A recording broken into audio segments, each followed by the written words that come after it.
We go to tonight's panel from National Taxpayers Union, where she's a senior fellow and Center for a Free Economy board member. Maddie Depler is here, along with Campus Reform editor-in-chief Lawrence Jones and former New York Congresswoman and Independent Women's Forum fellow Nan Hayworth.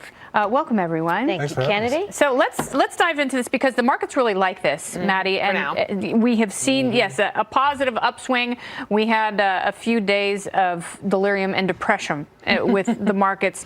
What is it about this conversation that sets them up, and is it sustainable? Well, we've seen last few months of a little bit of depression in the markets, both because of the Fed, but also because of the coming trade war. The fact being that on January 1, we had a significant deadline closing in. That was Chinese tariffs that had gone into effect at 10%. We're going to skyrocket up to 25%. What we know as a result of what happened this weekend is that no longer will happen, but we don't know much else. Now, I will say this is the best possible outcome of this weekend. I thought certainly, beginning of the week, President Trump was talking about, well, yeah, of course those tariffs are going to go up. And not only that, the rest of the goods that we're importing from China, they don't have any tariffs on them. We're going to stick them with some duties too. I thought that was him maneuvering in order to create more space so that he could still increase those tariffs. I'm certainly happy to see that we're backing away from that. But now the question is, what do we do in the next 90 days to effectuate any kind of change? There will continue to be pressure on the market when we get closer to that 90-day deadline. So basically, we've just delayed a little bit of that pain for now. But this is the teaser rate. Right. This is when you find that, oh man, I can go to the gym for $5 a month, or it's going to go up to 35 if I don't sign up now. Exactly. So that's happening. A big question. Yeah, these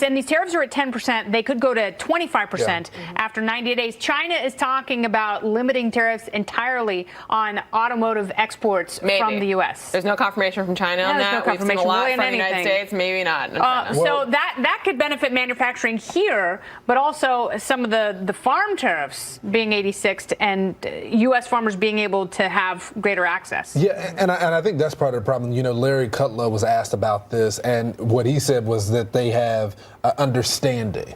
Well, when he was pressed on what that understanding was, he said, well, there's no agreement. And so right now it leaves us all here, which we get paper, just to speculate on what is to come. But again, do we want to get hit now or do we want to get hit later? And I think that's the big question. No, I think there will be consumers in both countries who will very much like not having to pay as much for the stuff that they want.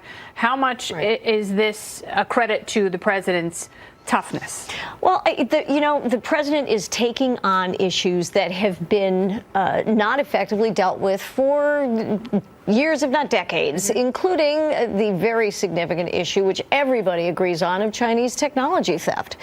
So he has decided to use a mechanism that many of us who are free market folks dislike or disdain, which is they didn't tariffs. discuss that in that No, meeting, and that's, though. Kudlow has, actually, Steve Mnuchin has addressed that, but we haven't heard enough about the IP theft. Right. But that indeed has entered the conversation as well.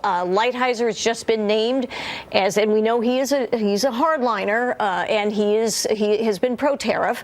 Tariffs will be accepted if the president gets a success. And what has he done that has been really, really great for us in terms of negotiating position? Deregulate and cut our taxes and grow our economy. All right, very good. We have much more with the panel, as always, because tonight it is a great one.